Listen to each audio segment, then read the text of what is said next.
Alors, bonjour à toutes et à tous. Merci d'être venus ce soir à cette première rencontre muséo de la programmation 2022-2023. Première rencontre muséo du cycle patrimoine et numérique derrière l'écran. Une programmation qui va s'étaler sur l'ensemble de l'année 2022, enfin de la saison 2022-2023, et une programmation qui, portée par les valeurs de Métis depuis bientôt 5 ans maintenant, continue à, en tout cas cherche constamment à faire dialoguer les différents acteurs, actrices du secteur muséal entre elles et entre eux, professionnels, chercheurs et évidemment étudiantes. Donc, cette programmation 2022-2023, elle va se concentrer autour de plusieurs événements, à savoir donc ce cycle, évidemment, le 3 et 4 décembre, une résidence de création également qui se passera à Drancy. Nous aurons également un autre cycle de rencontres muséo autour du rire dans les musées. Et nous aurons également une journée sur l'entrepreneuriat. Tous ces événements seront évidemment ponctués de conférences, de comptes rendus, d'articles, etc., qui viendront alimenter chacun de ces événements, en fait. Mais pour le moment, et pour commencer cette première rencontre, je vais laisser la parole donc, à Julie Pasquier, Jeanne et Caroline Créton, ainsi qu'à Emmanuel Aquilina, les 3 commissaires de ce cycle. Voilà, bonne conférence à toutes et à tous. Merci. Eh ben, on tenait d'abord à remercier le Muséum d'Histoire Naturelle qui nous a laissé organiser cette conférence dans ce bel amphithéâtre. L'association Métis, donc, qui nous a apporté du soutien pour l'organisation de ces 3 rencontres. Et puis les intervenantes qui nous font le plaisir d'être avec nous ce soir. Donc Lydia Labalette, qui est administratrice et responsable du numérique au Château des Ducs de Bretagne à Nantes. Alexandra Dromard, chef du département des publics au Centre des Monuments Nationaux, donc à Paris. Et Alison Guiraud, doctorante en sciences de l'information et de la communication à l'Université d'Avignon, donc qui vient de loin.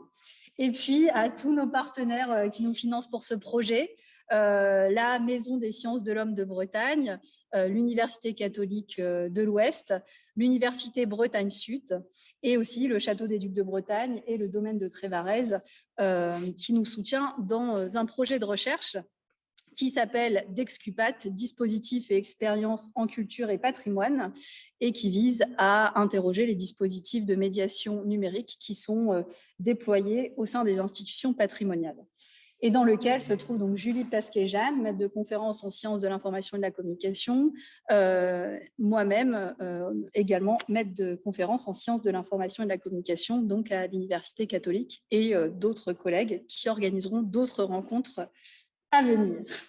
Alors ce soir, justement, pour la première rencontre de ce cycle qui s'intitule « Patrimoine et numérique derrière l'écran », on voulait interroger les liens qui se tissent entre les institutions patrimoniales et les entreprises du numérique en interrogeant les collaborations qui s'instaurent entre ces 2 types d'acteurs. Alors, cette présence des dispositifs numériques dans les institutions patrimoniales nécessite justement une collaboration avec des prestataires extérieurs et ça pose une série de questions qu'on va essayer d'investiguer ce soir. Qui sont ces acteurs du numérique ? Au-delà des petites entreprises, comment les GAFAM ou la French Tech approchent-ils le monde des musées? Quelles sont les formes de contractualisation? Comment s'organisent ces relations entre les prestataires et institutions patrimoniales? Et enfin, quelle place occupent ces intermédiaires dans la réalisation des dispositifs numériques au musée? Et donc, pour commencer, je vais laisser chacune des intervenantes se présenter à l'assistance, donc en présentiel, et aussi les 16 spectateurs qu'on a pour le moment en ligne. Voilà. Donc, Lydia, si vous voulez débuter.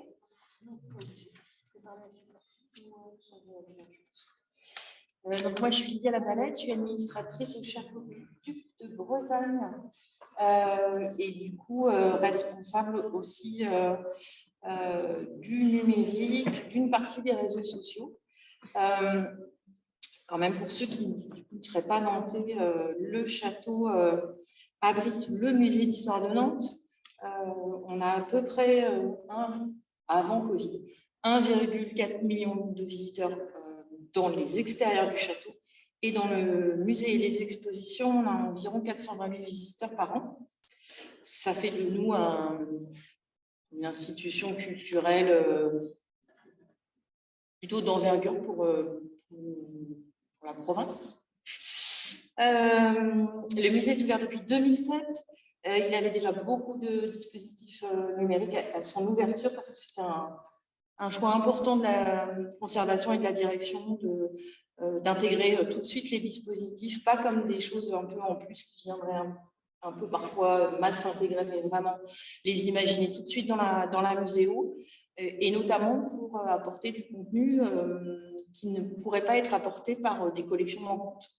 Et le discours était écrit en quelque sorte, et quand ils ont comparé entre le discours et les objets de collection, ils se sont rendus compte qu'il y avait un certain nombre de sujets qui ne pouvaient pas forcément être expliqués par la collection, et donc les dispositifs numériques sont venus en support par rapport à ce discours. Concrètement, qu'est-ce qu'on fait? Alors je dis on parce que je travaille avec Pauline Maréchal qui est là également. On fait environ un nouveau dispositif numérique par an dans le musée. Ça nous permet de supprimer un dispositif qui du coup est obsolète, parce que les dispositifs qui sont en place depuis 2007, forcément, ils sont plus trop d'actualité.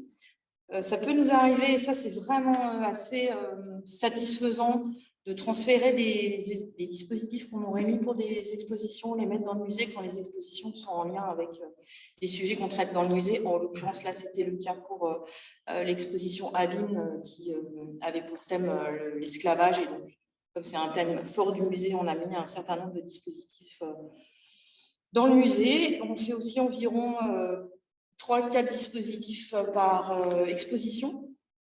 Et puis, en ligne, on va on va mettre en place occasionnellement, pas systématiquement, des visites virtuelles. On peut mettre en place aussi, créer des podcasts. Ouais. La petite bande-annonce pour se faire plaisir. Allez. Découvrez À bord de la Marie Séraphique, un podcast en 7 épisodes produit par le Château des Ducs de Bretagne, musée d'histoire de Nantes. Un docu-fiction sur une campagne de traite nantaise et sur l'esclavage colonial au XVIIe et XVIIIe siècle. Dédoublez! Dédoublez! Larguez tout! Tu me réduis ça à 2,7. Faut qu'un homme pas trop grand puisse tenir assis, mais pas plus. Sinon on perd de la place. Un lot de captifs vient d'arriver, capitaine. Plusieurs d'entre eux semblent très robustes, de vraies pièces d'Inde. Empressons-nous d'aller voir ça. Les premiers captifs achetés sont enfermés dans l'entrepont du navire en attendant d'être au complet avant le départ en direction de Saint-Domingue. Je crains qu'il s'agisse d'un premier cas de scorbut. Apporte-leur le gruau et sois vigilant. C'est quand ils sont tous à l'extérieur qu'ils sont le plus dangereux. Allez, plus vite. Le sucre doit être entièrement chargé d'ici la fin de la journée. À bord de la Marie Séraphique. À retrouver sur châteaunantes.fr et sur les plateformes de podcast. Alors messieurs, dites-moi tout. Comment s'est passée cette traversée? Du coup, je prends la suite. Donc, je suis Alexandra Dromard.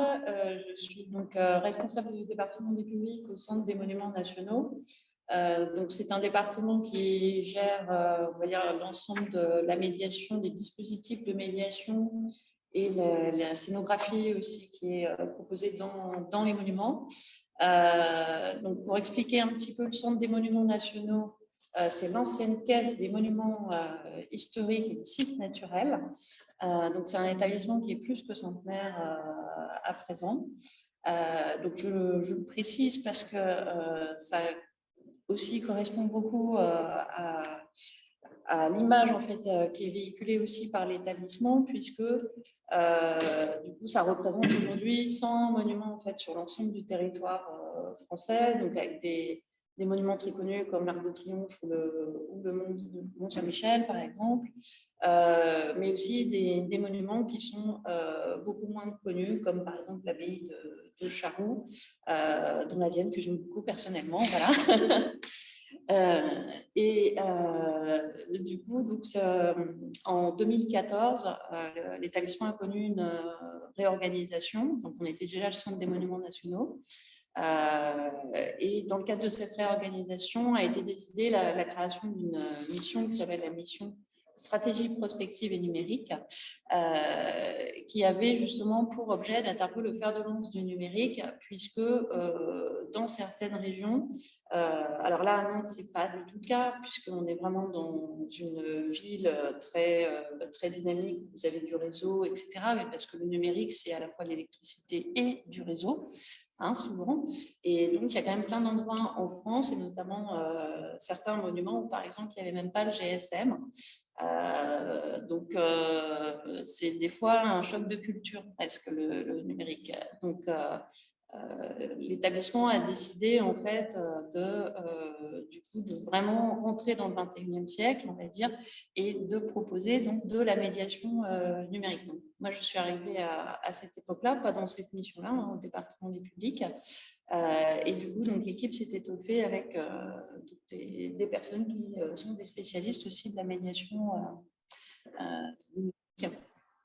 Et donc, pas très longtemps, il y a 4 ans maintenant, on est passé à un autre stade où on a proposé du coup, l'incubateur du patrimoine qui accueille entre 5 et 8 startups, ça dépend en fait des années. Et le but, en fait, c'est que ces startups puissent tester, en fait, dans les monuments, alors pas dans tous les monuments, bien évidemment, ils en choisissent un ou deux, leur proposition, voir du coup si ça fonctionne, si le public est intéressé, puisque les premières années étaient surtout dédiées, en fait, à justement des dispositifs de médiation pour le public et numérique également. Donc aujourd'hui, on a une vingtaine de monuments qui, on va dire, sont très bien couverts en termes de propositions de médiation, justement, donc que ce soit du numérique in situ, mais que ce soit aussi sur la médiation en ligne via notamment le site internet, les réseaux sociaux. Donc je ne parlerai pas trop ce soir puisque je ne suis pas experte sur ce sujet-là.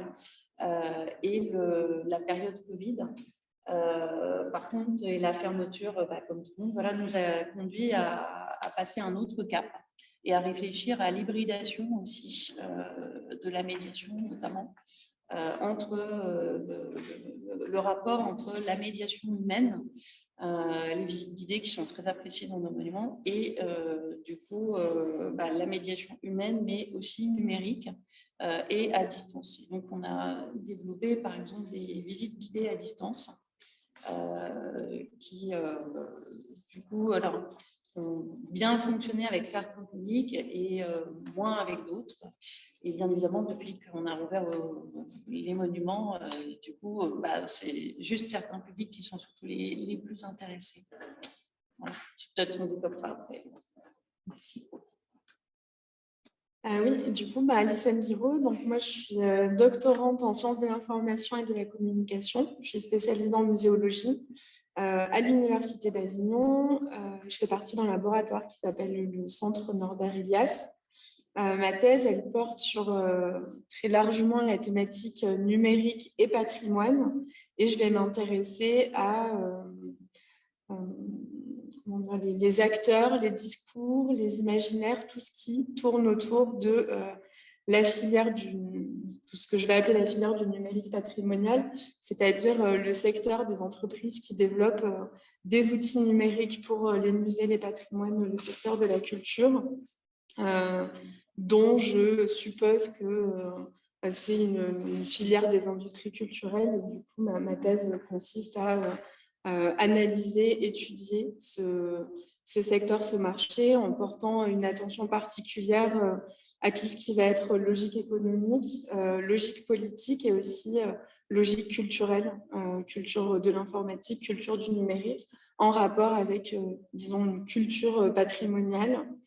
Donc voilà, dans cette thèse, je mène des enquêtes ethnographiques dans les salons professionnels que vous connaissez peut-être, donc le Muséum Connexion, le CITEM, et aussi des salons plus gros, portés uniquement sur le numérique. En prochain, par exemple, je vais aller enquêter à Vivatech, qui est un très gros salon autour des technologies, donc pas dédié à la culture, mais un salon plus généraliste. Donc voilà, je fais ces enquêtes ethnographiques, mais je fais aussi un recensement de projets numériques, en particulier sur le territoire de la région PACA, puisque ma thèse est financée par la région PACA, et un recensement aussi des entreprises dans le secteur. Et je vais m'intéresser à quel type de contrats sont passés entre les entreprises et les institutions, comment est-ce que ces gens se rencontrent, comment est-ce qu'ils travaillent ensemble, comment est-ce que les entreprises se positionnent, voilà, des sujets qu'on va aborder un peu plus tard. Et puis, je travaille aussi sur des projets de recherche avec d'autres collègues. Enfin, je les mentionne parce que je pense que ça peut peut-être intéresser le public. Donc, on a notamment mené un projet qui s'appelle Expose et Pôle Expose autour des expositions en ligne. Donc, vous retrouverez des informations sur ce projet sur Internet. Et en ce moment, on a lancé un autre projet qui s'appelle Conum, qui consiste à organiser des ateliers pour les institutions culturelles qui ont développé des projets patrimoniaux. Donc, c'est localisé. On en a fait un à Montpellier, un à Avignon, un à Lyon et on en fait un à Nice la semaine prochaine. Et on se rencontrer en fait différentes institutions de la région pour échanger autour des projets numériques. Qu'est-ce qui a marché, qu'est-ce qui a moins marché.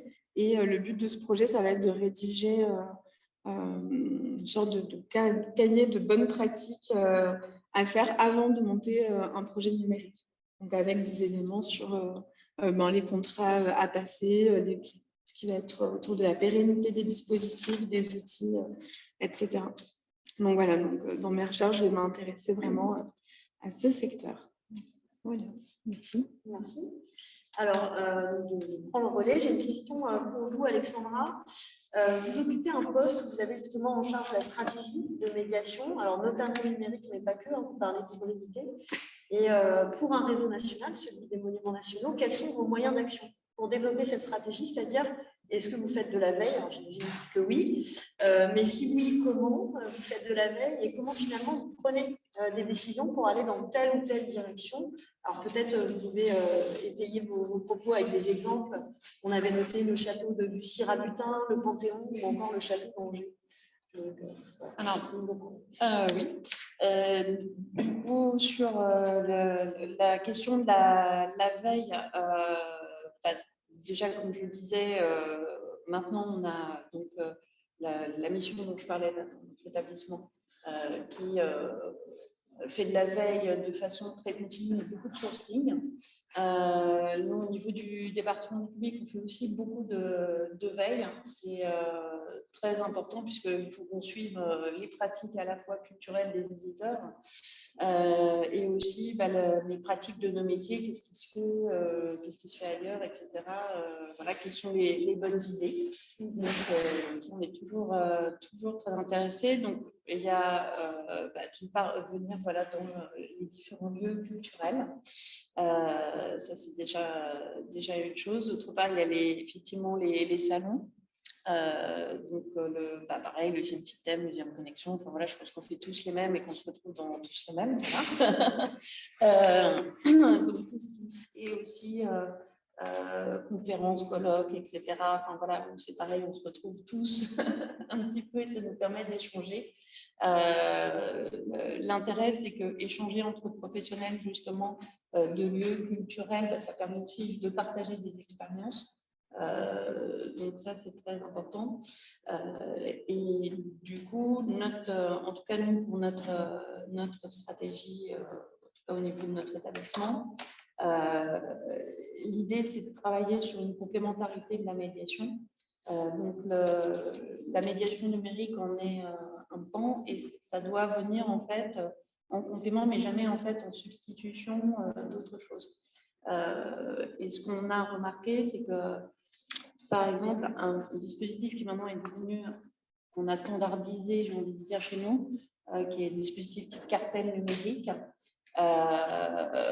Par exemple, ce dispositif-là qui permet d'apporter plus d'informations qu'un simple cartel, on va dire, traditionnel, est beaucoup utilisé par les agents qui font du coup des visites et qui utilisent les ressources qui sont proposées par exemple dans ce dispositif-là ou dans d'autres dispositif numérique. À chaque fois qu'on installe un dispositif numérique in situ, on le réfléchit aussi avec les agents, puisque un certain nombre de ces dispositifs pourront être utilisés, servir de support, que ce soit des cartes interactives ou des contenus, des extraits vidéo, etc.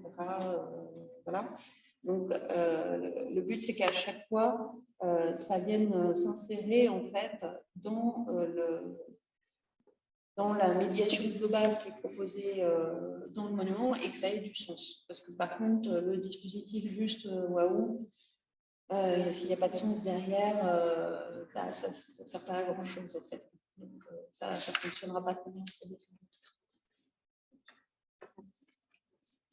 Alors, on avait une question pour Lydia, pour continuer. Quelles sont les grandes questions qu'on se pose dans votre service avant de développer un dispositif donc, au Château des Ducs de Bretagne?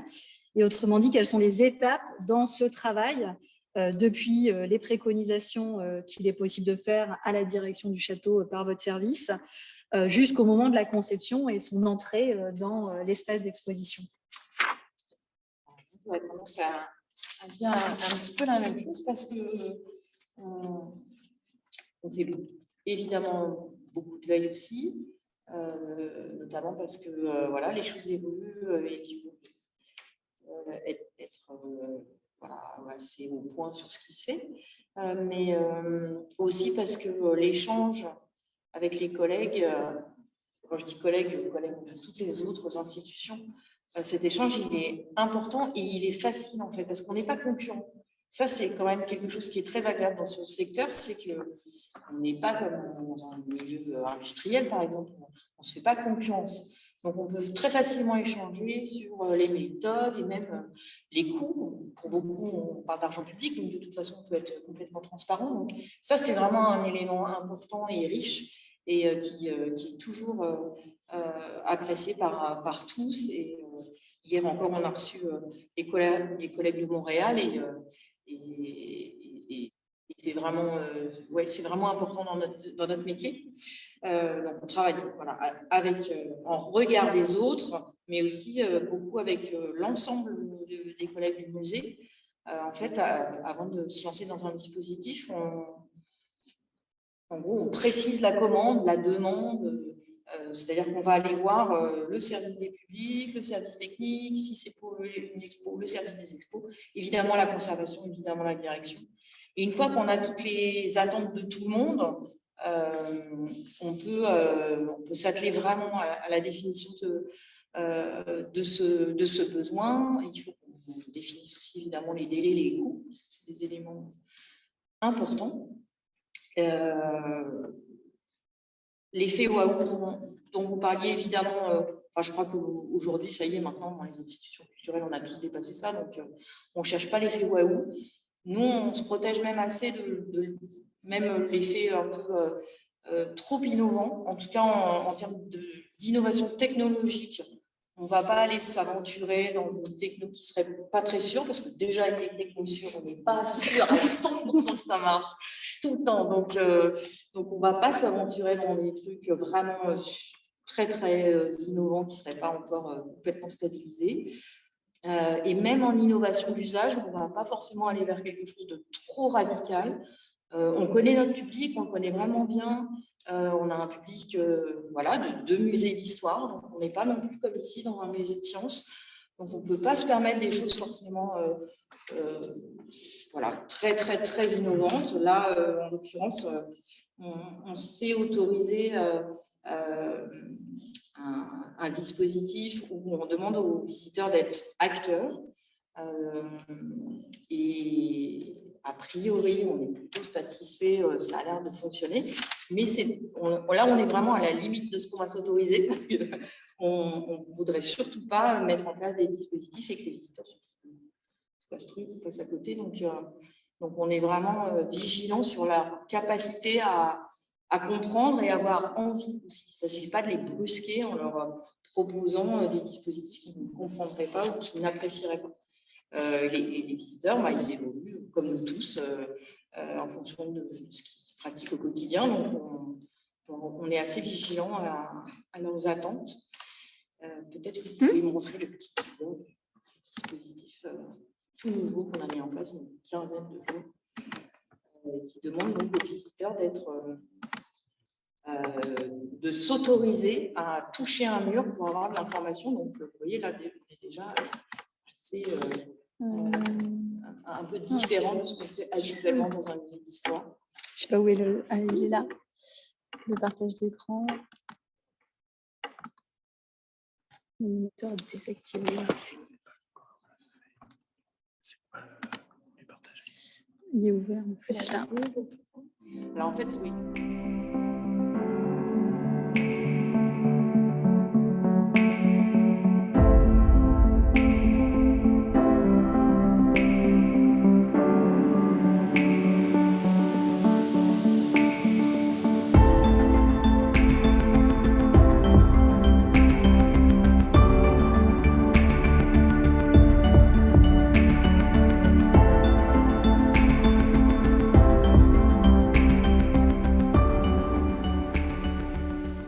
Acceptable pour les visiteurs et ils ont l'air de se prêter plutôt au jeu et quelles que soient les générations d'ailleurs. Donc voilà, on prend en compte tout un tas de paramètres et évidemment, ce qui prime, c'est ce que nous donne comme mission première la direction ou la conservation en nous disant le contenu, ça doit être ça doit porter là-dessus, et voilà ce que les visiteurs doivent avoir retenu. Et là, en l'occurrence, pour la salle sur les guides Nantes, la direction était très claire en nous disant aujourd'hui, on a déjà du contenu sur les guides Nantes, mais les visiteurs passent à côté. Avec le nouveau dispositif que vous allez nous trouver, il faut qu'ils ne puissent plus passer à côté et que tout visiteur sache que les guides Nantes étaient signés au château. Donc voilà, c'était ça la mission. Et donc, normalement, la mission est remplie, on l'espère. Voilà. Alors, une question pour Alison. À partir de ton travail de recherche, où tu viens m'expliquer, tu vas rencontrer les acteurs qui développent ces dispositifs numériques, que ce soit du côté des institutions culturelles, mais aussi des prestataires privés, comme les agences spécialisées dans le développement de ces dispositifs. Est-ce que toi, tu as pu identifier dans ces entretiens ethnographiques des standards, dans les stratégies qui sont déployées par les uns les autres, dans les dispositifs eux-mêmes, ou encore dans les discours des acteurs? Oui, tout à fait. Déjà, un des enjeux de mon travail, ça va vraiment être de catégoriser les acteurs et de catégoriser leurs modalités d'action. Et du coup, je vais d'abord faire ce travail de quels sont les types d'acteurs qui interviennent sur les projets et comment chacun de ces acteurs vont intervenir dans les projets et de quelle manière. Donc les acteurs institutionnels, les entreprises et les acteurs entremetteurs, tout ce qui va être les incubateurs, les salons, etc., tout ce qui organise un peu et structure ce secteur-là. Et donc au niveau des stratégies des entreprises, il y a d'abord tout ce qui va être les stratégies de standardisation et d'industrialisation, vous en avez un peu parlé. Donc forcément, quand on est une entreprise, on a des intérêts et des objectifs économiques, et la standardisation et l'industrialisation des logiciels, des processus de travail et des outils permet de faire à un certain niveau, bien sûr, parce qu'on parle quand même de petites entreprises, des économies d'échelle et permettent donc de répliquer des outils dans différents lieux. Donc sur ces questions-là, voilà, si ces questions vous intéressent, il y a des thèses et des travaux en recherche qui ont été faites. Je pense notamment à la thèse de Ronan Germain, qui a travaillé dans une thèse CIFRE, dans une entreprise, une agence qui développe des applications. Et il décrit bien justement dans sa thèse comment est-ce que l'entreprise va créer un squelette d'application qui va être réplicable. Et donc, selon le lieu, on va pouvoir ajouter des contenus, etc. Au niveau des stratégies des entreprises, j'ai aussi observé des stratégies de positionnement. Donc, là où j'en suis de mon travail, je vois qu'il y a, disons, 3 gros positionnements différents. Le premier, ça va être autour de l'expertise sur le numérique. Donc là, on va retrouver des discours plutôt technophiles, solutionnistes, sur la modernité, sur l'innovation, donc des entreprises vraiment qui se positionnent sur le marché en disant justement, nous, on fait de l'innovation, on est spécialiste du numérique, etc. On a un deuxième positionnement, donc ces 3 positionnements ne sont pas exclusifs, on peut très bien être une entreprise et avoir ces 3 positions. Un positionnement plutôt commercial, on va dire, où on va promettre de développer la fréquentation, de faire venir les jeunes, de faire venir plus de public, de fidéliser les visiteurs, comme on va fidéliser, avec aussi tout un discours sur les données récoltées, sur comment est-ce qu'on peut mieux connaître le visiteur grâce aux applications, aux outils qui sont déployés dans les musées. Et puis enfin, un autre positionnement, un dernier positionnement qui va être l'expertise patrimoniale qu'on retrouve sur plutôt des grosses entreprises ou des entreprises plus anciennes. Je pense notamment à Art Graphique et Patrimoine, que vous connaissez sûrement, puisque c'est un des grands noms du secteur. Là où on a vraiment un positionnement sur les compétences culturelles, les compétences de médiation, les compétences patrimoniales. Donc, selon les entreprises, on va avoir plutôt une identité tournée vers modernité, innovation, ou plutôt vers patrimoine sérieux, je mets vraiment des gros guillemets, patrimoine, culture, etc. Et au niveau des stratégies des institutions, je trouve ça intéressant parce que ça rejoint ce que vous disiez avant. On voit, d'après moi, une évolution assez intéressante entre, disons, les années 2000-2010 et aujourd'hui, où au départ, on avait beaucoup... la stratégie des institutions, c'était soit mettre des dispositifs numériques pour faire moderne et aussi pour répondre à une injonction. Donc ça, c'est aussi quelque chose qui a été travaillé. Je vous renvoie vers les travaux de Lise Renaud, Nicolas Navarro, Sébastien Appiotti, Eva Sandry, etc., qui ont fait des recherches sur justement ce terme d'injonction au numérique, qui va de l'incitation à presque l'obligation à un certain moment, au tournant des années 2010, à mettre absolument du numérique vraiment partout, dans toutes les expos, dans tous les lieux, etc., avec des discours d'escorte à répétition.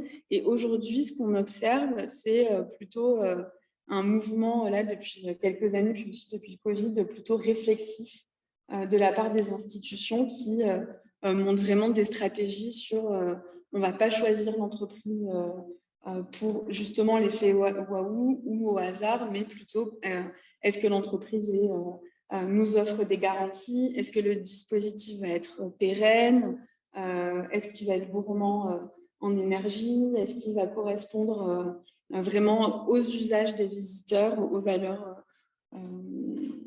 du site, de l'institution. Donc voilà, c'est un peu, je dirais, les grandes stratégies à la fois des entreprises et puis aussi des institutions. Merci. Et juste pour compléter, est-ce que tu as repéré des standards dans les dispositifs? Oui, je l'ai pas dit. Des dispositifs qui ont un succès en fait. Oui, tout à fait. On voit vraiment, je dirais, à partir de 2010, entre 2010 et 2015, c'était vraiment la grande mode des applis. Ça me fait sourire. Des applis partout. Je peux même citer l'usine d'application que j'ai créée dans la semaine, parce que je me suis un peu intéressée à cette usine à appli. Donc là, c'était vraiment... et puis, j'ai l'impression qu'on en revient un peu.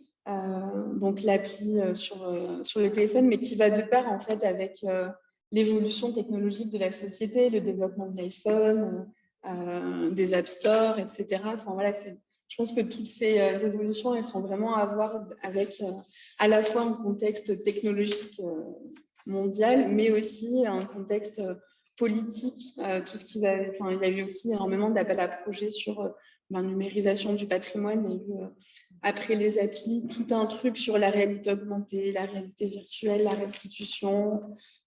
Pendant le Covid, il y a eu toute une tendance autour des visites virtuelles. Notamment du coup aussi des entreprises qui se sont positionnées pour faire des visites virtuelles standards, pareil, dans lesquelles je pense à une entreprise qui s'appelle Matterport, qui est une filiale d'Amazon et qui est une entreprise en fait qui propose une visite virtuelle clé en main dans laquelle on peut rentrer des informations. Donc il suffit d'avoir un bon appareil photo, de filmer, de prendre des photos de son lieu, de filmer son lieu, et puis on rentre tout dans le logiciel et ça nous je schématise beaucoup, hein, c'est pas si simple que ça, mais ça nous pond une visite virtuelle avec les informations qu'on veut. Donc, on voit vraiment des modes, des tendances, avec à chaque fois l'institution de certains standards, avec à chaque fois des choses qui restent et puis des choses qui partent assez rapidement. Voilà. Alors, j'avais, pour continuer l'échange, des questions qui s'adressent à Lydia et à Alexandra concernant les acteurs du numérique, qui ils sont. Alors, avec une première question, c'est comment cela se passe-t-il lorsque vous cherchez des prestataires, que ce soit à l'échelle nationale ou pour le CMN ou à l'échelle plus locale dans le cadre du Château des Ducs de Bretagne, et comment vous gérez les marchés, quels sont les différents types de marchés qui sont passés entre ces entreprises et vos institutions, quelles sont les formes de contractualisation. Et puis, dans ces relations justement entre prestataires et institutions, quelles sont les contraintes que vous rencontrez ou les avantages que vous pouvez trouver dans ces collaborations? Et enfin, dernière sous-question, c'est est-ce que vous voyez des évolutions, puisque vous êtes toutes les deux arrivées depuis un certain temps dans vos institutions, est-ce que vous voyez des évolutions sur ce marché?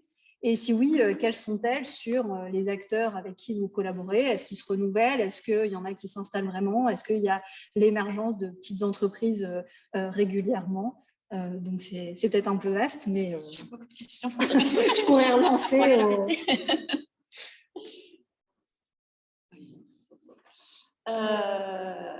Alors, la première question, c'était quels sont les acteurs? Oui, les types de contractualisation. Voilà, les types de contractualisation. Alors, j'ai envie de dire, il y a à peu près tout. Je pense qu'aujourd'hui, on devient spécialiste aussi des marchés publics et de ce qu'on peut faire, puisque ça va de, j'ai envie de dire, de la traditionnelle consultation au marché où on n'a pas, à l'appel d'offres, etc. Donc, c'est-à-dire qu'on écrit un cahier des charges, etc. Et des entreprises répondent.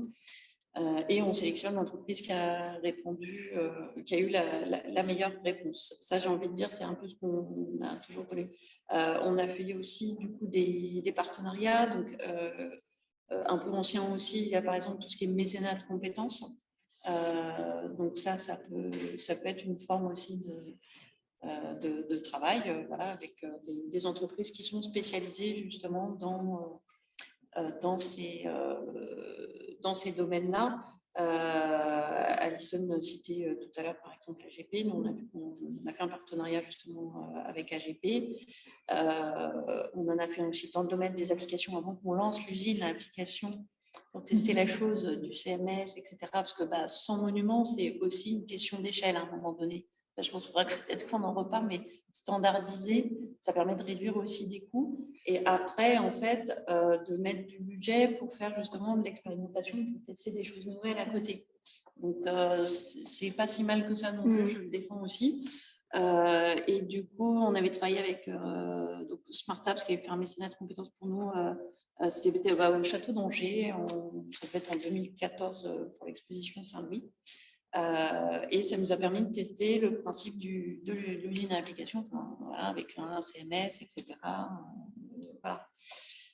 Donc, il y a ça. Et après, il y a aussi d'autres choses qui sont du coup des partenariats d'un autre type.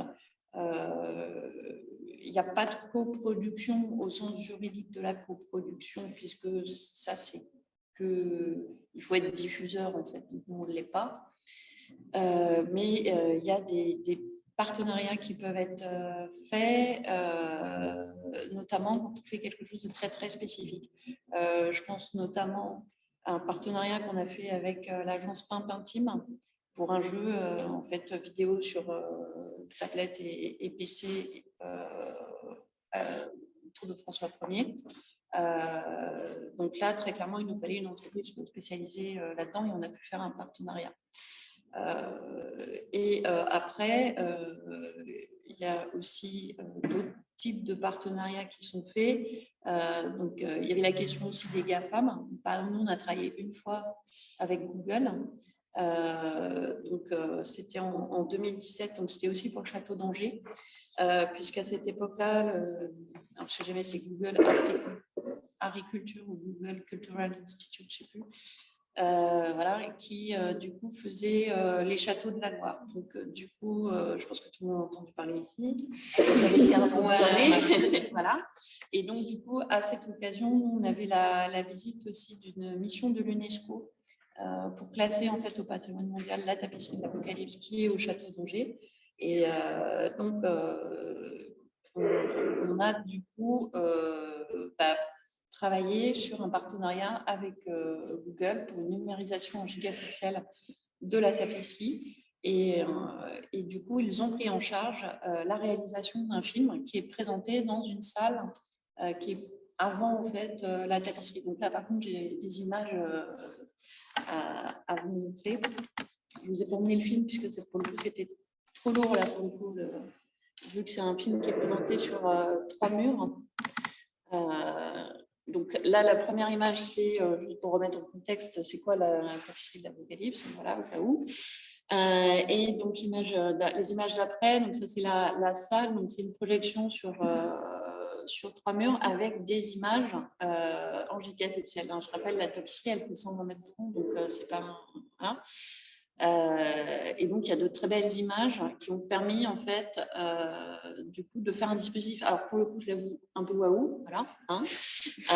Mais l'idée, c'est d'avoir de très belles images qui montrent des détails, des personnages ou des détails pour parler aussi après, par exemple, de la technique de la tapisserie. Et du coup, c'est un film qui est très court. Qui dure à peine 5 minutes, puisque vous voyez, il n'y a pas d'assise, hein, on est debout. Il y a une image après qui montre le reste de la salle, aussi, si on peut le passer, voilà, pour montrer la salle complète. Et donc, du coup, le but, c'est d'encourager les visiteurs à bien aller voir ensuite la tapisserie. Aller dans la salle d'après, je ne sais pas si c'est évident que ça, hein, des fois, et du coup, de s'intéresser à la tapisserie, puisque pour le coup, on propose de la médiation sur la tapisserie, mais ça à part en fait le côté monumental en fait de cette œuvre, les visiteurs peuvent avoir tendance un peu à passer à côté. Donc là, ce dispositif-là, pour le coup, remplit tout à fait sa fonction, et c'est l'occasion en fait qu'on a eue. Sur la question des GAFAM, très honnêtement, c'est un peu David et Goliath. Donc, voilà, c'est assez difficile, je pense. En tout cas, chez nous, c'est le cas. Parce que eux ont des velléités, ce sont des très, très grosses entreprises internationales, etc. Et nous représentons quelque part l'exception culturelle française aussi, la protection aussi des droits d'auteur, enfin tout un tas de choses, voilà, qui ne sont pas toujours sur lesquelles trouver des terrains d'entente. Je ne suis pas sûre que ça puisse toujours bien se passer. Là, en tous les cas, dans cet exemple-là, typiquement, ça s'est très bien passé. C'était avec les équipes du coup Google France. Et on a été, pour le coup, vraiment, on a écrit le cahier des charges du petit film, etc. Et ils ont réalisé vraiment en fonction de notre besoin. Donc, ça s'est vraiment très bien passé. Pour compléter, parce qu'Alison parlait par exemple de Matterport. Donc, nous, on travaille avec des entreprises pour les visites guidées à distance. Donc, c'est différent des visites virtuelles. Parce que pendant le confinement, forcément, on a réutilisé les visites virtuelles qu'on avait, mais on s'est bien rendu compte assez rapidement que ce n'est pas tout à fait la même chose. Et donc, après, on a fait faire des numérisations spécifiques, et la plupart des entreprises utilisent Matterport. Donc, on a soit ça qui est utilisé pour ces visites guidées à distance, soit en fait, on a un médiateur qui se filme en direct avec son smartphone, d'où l'importance du réseau et de la couverture réseau sur l'ensemble du territoire. Ce n'est pas possible encore partout, je le dis bien. Voilà, et qui du coup fait en live stream en fait la visite du monument. Et là, typiquement, là-dessus, ce ne sont pas des sociétés qui sont spécialisées dans la visite guidée ou la visite conférence, parce que ceux-là, on les a approchés aussi. Et les conférenciers, les guides conférenciers aujourd'hui ne sont pas encore, en tout cas nous, dans ceux qu'on a rencontrés, ne sont pas encore tout à fait comment dire, formés ou passés à ce type de visite-là. Nous, on y est passé typiquement parce que pour certains monuments, on a un public international qui n'est pas revenu, donc, les Asiatiques essentiellement. Donc, on s'est dit que ça pouvait être intéressant de proposer ça. Et juste pour terminer, pardon, parce que sinon je peux en parler des heures, ce dispositif des visites guidées à distance, on l'a utilisé pour les scolaires et on continue à l'utiliser parce que ça nous permet de proposer des projets pédagogiques où il y a un établissement scolaire, par exemple, il y a des classes qui vont venir dans le monument qui se trouve à côté de chez eux. Et par le biais des visites guidées à distance, on peut leur proposer de visiter un autre monument en relation. Donc, ça permet vraiment de construire quelque chose sur l'année. Donc, c'est assez intéressant. Ça démarre. Hein. Voilà, on va pas être... mais pour l'instant, c'est quand même c'est pas mal. Et la deuxième chose, c'est par contre tout ce qui est public empêché ou éloigné. Et on avait mis en place ce qu'on appelait nous, les jeudis culture pendant que les monuments étaient fermés. Donc pour tous les publics essentiellement du champ social, et ça a aussi bien fonctionné. Et là, on voit, même en ayant ouvert les monuments, etc., faire une visite guidée à distance en amont, ça permet un peu de désacraliser l'entrée après dans le monument. Donc, c'est aussi quelque chose qui fonctionne bien et qu'on va continuer. Voilà. Merci. Alors, je peux reposer cette question. Après, je rebondirai pour vous. Mais comment ça se passe quand vous cherchez des prestataires donc, au Château des Ducs de Bretagne pour développer les dispositifs dans l'espace d'exposition? Alors, en fait, le Château des Ducs fait partie d'une société publique locale qui s'appelle le Voyage à Nantes. Donc, une société de droit privé.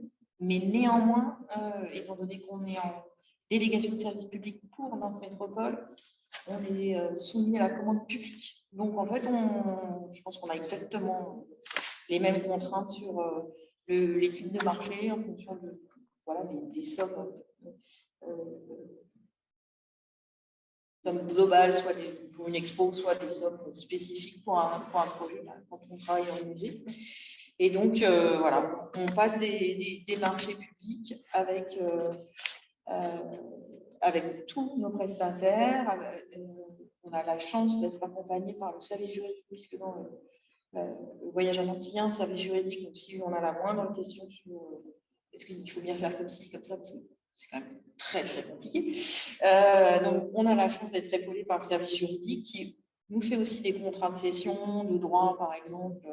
Donc, tout est très borné, très réglementé. On ne s'amuse pas trop à déroger à ces règles. J'avoue que moi, quand j'ai commencé à travailler dans le numérique, c'était beaucoup plus freestyle. Hein. On se permettait des choses qu'aujourd'hui, on ne se permettrait plus du tout, notamment dans les marchés, mais aussi dans cette envie de on teste, c'est pas grave, on fait des expérimentations, c'est génial. Aujourd'hui, en tout cas, au château, on est beaucoup plus raisonnable, on va dire. Alors nous, on fait pas non plus, en tout cas, de partenariat de compétences. En fait, on a vraiment un marché classique. On a un prestataire, on le paye, on a un contrat avec lui. Voilà. Du coup, par contre, on peut avoir soit de la conception-réalisation, soit de la maintenance, soit de l'achat de matériel. Enfin, du coup, en fonction du type de projet, on peut avoir plein de choses différentes, mais les contrats sont plutôt assez classiques. Évidemment, quand on travaille sur du pérenne ou sur de l'exposition, ben, on ne pense pas forcément les choses de la même manière, contrairement à un certain nombre de petites institutions culturelles. On ne fait jamais appel à une assistance à maîtrise d'ouvrage parce qu'on a les compétences en interne et donc on passe nos marchés tout seul comme des grands. Mais c'est vrai que ça peut être aussi un prestataire intermédiaire avant le prestataire de numérique. Donc ça peut être un acteur important. Ça n'est pas du tout pour nous. On n'a pas besoin de cet intermédiaire-là, mais ça peut être une vraie valeur ajoutée pour une institution qui aurait moins de compétences en interne. Pour ce qui concerne l'évolution du marché des entreprises, moi, ce que j'ai pu constater, c'est que c'est vrai que c'est des marchés qui évoluent. On a un peu des entreprises importantes qui sont là depuis longtemps, qui ont tendance à grossir. À côté de ça, on a les petites startups qui parfois, on les voit arriver, et puis aussi on les voit repartir. Hein. C'est des mondes assez fluctuants. Dans le monde du numérique, alors il y a le numérique culturel, il y a ce qu'on imagine, hein, ce dont on parle depuis tout à l'heure, les dispositifs in situ et puis en ligne aussi. On voit, il ne faut pas oublier aussi, en effet, toutes les applications et puis aussi par exemple, nous, on a un gros marché en ce moment parce qu'on change de gestionnaire de données des collections. Donc là, on a une base de données de collection et là, on fait très, très peu d'entreprises. Donc là, ces grosses entreprises sont internationales et on va avoir le choix entre 2, 3, 4 entreprises. Donc vraiment, en fait, ça va vraiment dépendre aussi de quel type de besoins on peut avoir. Et puis, moi, j'aurais tendance à penser que les grosses entreprises qui sont là depuis longtemps ont tendance, en effet, comme vous disiez tout à l'heure, à faire des produits un peu sur étagère, en fait, un peu, ils ont déjà leurs produits et puis ils les adaptent plus ou moins à nos besoins, alors que souvent les petites entreprises, elles vont faire plus sur mesure. Et notamment, on le voit dans les réponses, les cahiers des charges, nos cahiers des charges sont quand même assez précis. Souvent, les grosses entreprises, elles vont répondre en envoyant quasiment leur book, hein, vaguement marqué que c'est pour le château et vaguement la date, mais elles ne passent pas non plus un temps fou à répondre, alors qu'une petite entreprise, elle, va vraiment prendre le temps. Alors, pourtant, elle a normalement beaucoup moins les moyens de répondre, mais elle va répondre beaucoup plus en détail et en étant vraiment une proposition plus sur mesure. Je ne sais pas si Alexandra, vous voulez. Je veux bien rebondir sur ce que disait Lydia, parce que je pense que c'est intéressant justement de voir sur la question des AMO notamment.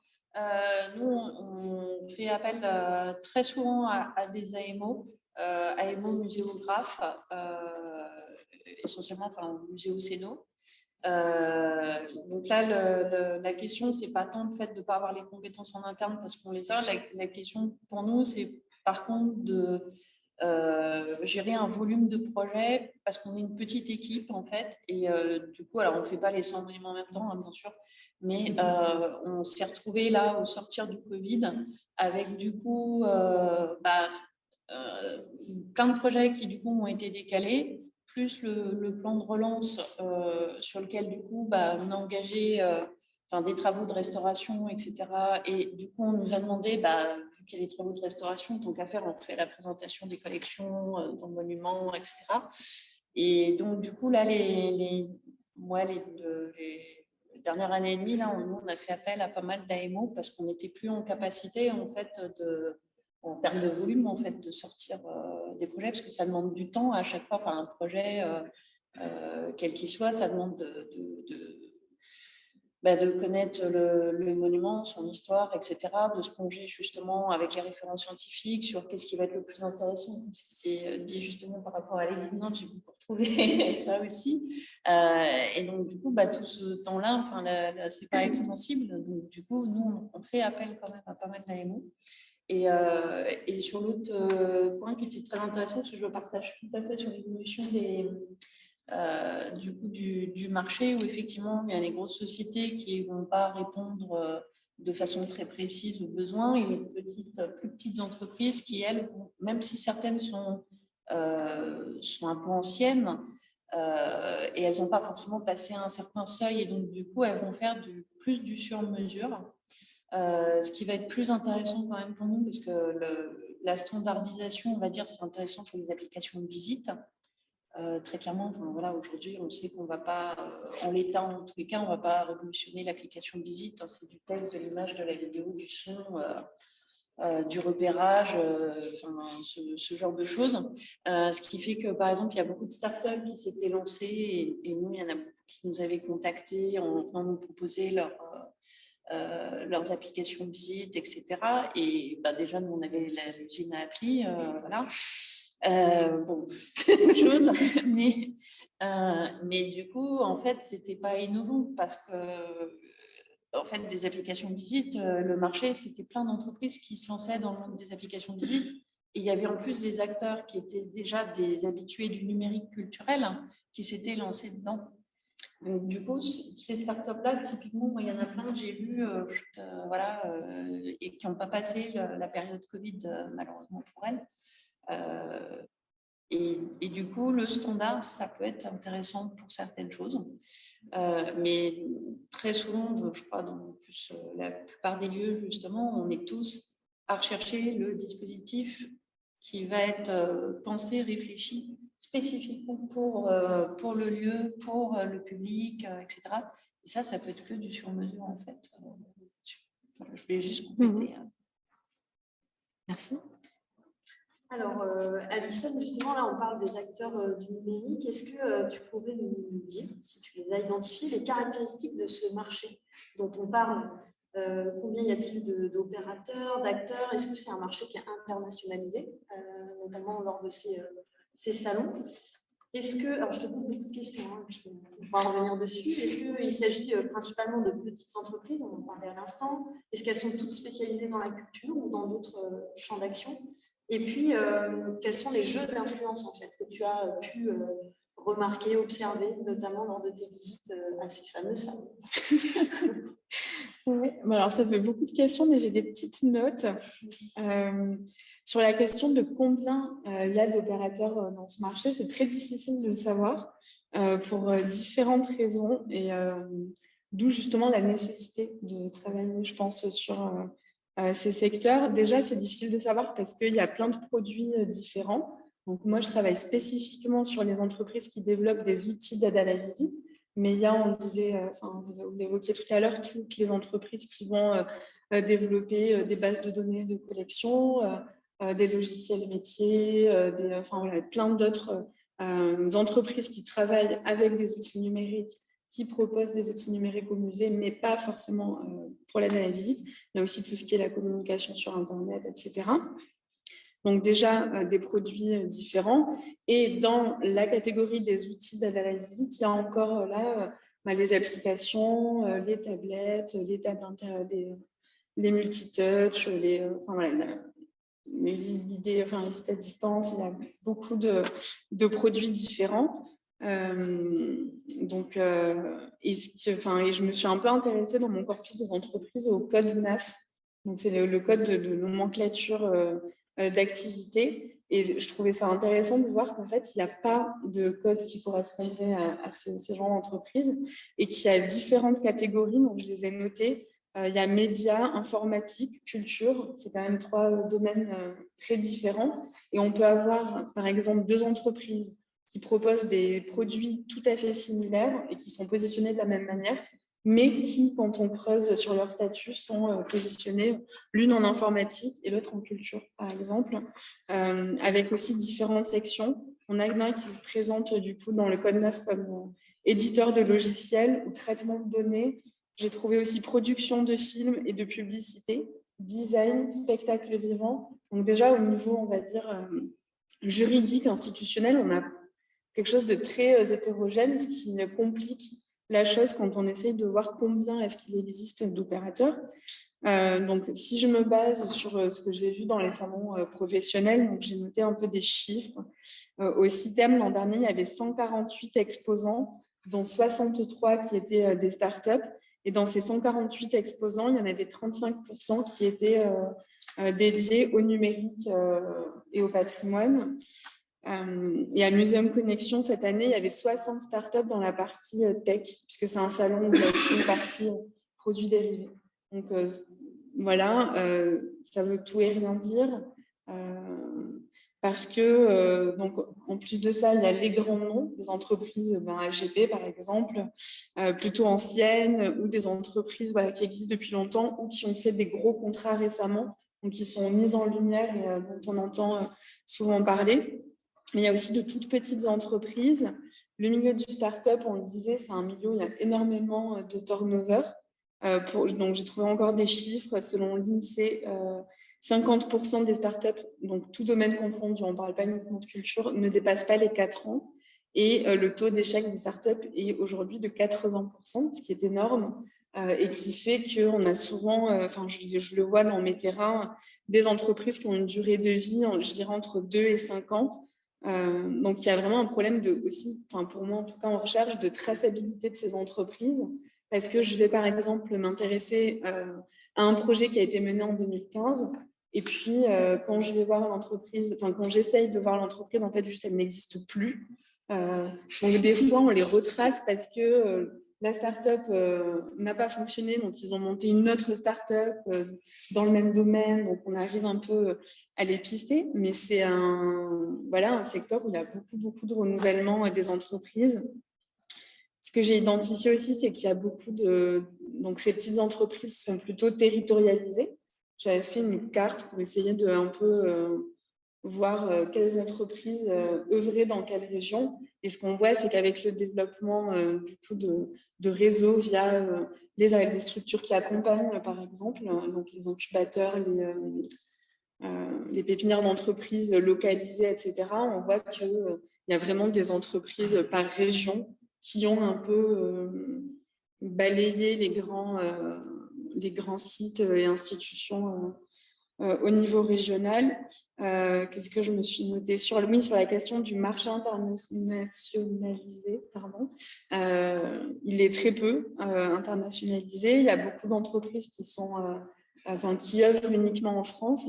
Encore une fois, celles qui se développent plus à l'étranger, ce sont les grosses entreprises. AGP bosse à l'étranger dans d'autres sites ou qui ont, par exemple, atteint une limite dans leur évolution. Je pense notamment à une entreprise qui s'appelle Istovery, qui avait... j'ai lu un article de presse récemment, en fait, où le dirigeant de l'entreprise disait qu'en France, il pouvait plus se développer parce qu'il avait travaillé avec des grosses institutions, etc., qu'il n'arrivait plus à obtenir de marché et du coup, qu'il voulait se tourner vers l'international pour plus développer son entreprise. Et sur la question des entreprises spécialisées dans la culture, ce qu'on a vu, c'est que notamment avec les visites virtuelles, c'est vraiment des entreprises qui ne sont pas forcément spécialisées dans la culture. Le corpus d'entreprises que j'ai sur spécifiquement cet outil-là de visite virtuelle, on a des entreprises qui font de la visite en architecture, pour des agences immobilières, pour des mairies, des collectivités, pour des entreprises, par exemple, visiter l'usine de Renault, de Peugeot, Airbus, des choses comme ça. Donc, qui vont plutôt... ce sont des entreprises qui vont diversifier leur offre en proposant leurs produits à différents secteurs, dont la culture. Mais c'est aussi le cas pour les entreprises qui font de l'application. Voilà. Et enfin, sur les jeux d'influence, en ce qui concerne les salons, là où si c'est trop long, vous pouvez me couper. En ce qui concerne les salons, ce que j'ai trouvé assez intéressant, c'est qu'il y a vraiment une stratégie de présence des petites et des grandes entreprises. Le dernier salon dans lequel je me suis rendue, par exemple, je me suis entretenue un peu en off avec un des exposants qui me disait que la présence de l'entreprise sur le salon, c'était pour l'entreprise un moyen d'influencer le secteur par les tendances. Donc, eux, ils proposaient un produit entre guillemets innovant et ils disaient que le fait d'être dans le salon, c'était aussi pour vraiment se positionner sur une tendance et influencer les autres entreprises à aller dans cette tendance, forcément pour faire grossir le marché dans lequel ils se situent.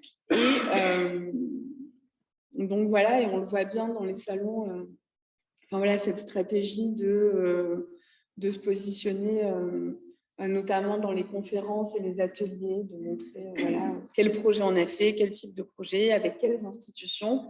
C'est mieux quand elles sont un peu prestigieuses, bien évidemment. Donc voilà, il y a cette question d'influence. Et puis justement, quand on montre, on pitch, par exemple, son projet, des fois, ça se fait à deux voix, avec quelqu'un de l'entreprise et quelqu'un de l'institution. Forcément, ça va donner plus de poids et ça va pouvoir influencer les potentiels clients. Voilà. Je complète avec une dernière question sur ces jeux d'influence. Est-ce que tu pourrais nous parler du rôle de la French Tech, donc le mouvement des startups innovantes françaises, dans cette négociation des rôles? Parce que tu m'avais parlé justement d'Histovery à Avignon, donc Histovery qui a développé Histopad. C'est ça. Sur la French Tech et de manière plus générale sur la place des intermédiaires, ce que j'observe, c'est qu'ils prennent une place de plus en plus importante. Ce qui est assez intéressant, en fait, c'est que c'est des acteurs qui ont su se rendre un peu indispensables dans ce secteur, alors qu'ils produisent rien. Ce sont c'est pas du tout péjoratif ce que je dis. Hein. Ce sont des acteurs en fait qui sont très importants parce qu'ils permettent de mettre en relation, notamment sur le cas Histopad à Avignon. Donc à Avignon, on avait, donc aujourd'hui ça a changé, mais à l'époque en 2015, la French Tech Culture, donc, qui était une espèce d'exception en France, une branche de la French Tech spécialisée dans la culture, qui s'est implantée, qui a été, ils ne sont pas venus s'implanter à Avignon, c'était des personnes qui étaient déjà avignonnaises et qui travaillaient dans le secteur, qui ont décidé de monter cette filière French Tech Culture à Avignon, donc qui consistait à organiser des showrooms, faire venir des entreprises pour les présenter aux collectivités territoriales et aux institutions de la région pour faire passer des contrats, pour les faire rencontrer les entreprises et les institutions pour monter des contrats, etc. Le projet Histopad au Palais des Papes ça a été ça le point de départ. Avignon Tourisme, la mairie d'Avignon, a rencontré l'entreprise Histovery au cours d'un showroom organisé par la French Tech Culture. Donc aujourd'hui, à Avignon, c'est maintenant French Tech Grande Provence. Ils n'ont plus la thématique culture en thématique principale. Ils sont développés sur d'autres thématiques comme l'agroalimentaire, des choses qui n'ont rien à voir avec d'autres thématiques, tout simplement. Mais donc voilà, c'était vraiment leur but à Avignon de pouvoir influencer le marché. C'est assez intéressant parce que quand on fait un peu un graphe des projets qui se sont déroulés à Avignon et aux alentours entre 2015 et 2018-2019, on voit que les acteurs de la French Tech Culture sont dans tous les projets, que ce soit pour faire se rencontrer entreprises, institutions, soit à un certain moment pour donner un conseil sur le contrat ou parce qu'ils se sont retrouvés, je sais pas, ils sont intervenus à la conférence de presse. C'est vraiment un acteur qui a infiltré tous les projets. Il y a une dizaine de projets qui se sont déroulés pendant cette période et ils étaient systématiquement là. Alors peut-être en dernière question et adressée à chacune avant d'ouvrir le débat avec la salle et l'audience en ligne, sur les enjeux.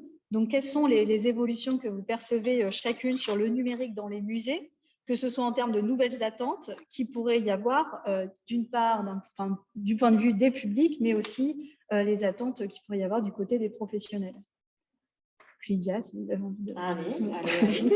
Alors, je crois que je ne vais pas vraiment vous surprendre en vous disant que, notamment depuis le Covid, on a une forte demande, mais qui n'a pas beaucoup diminué.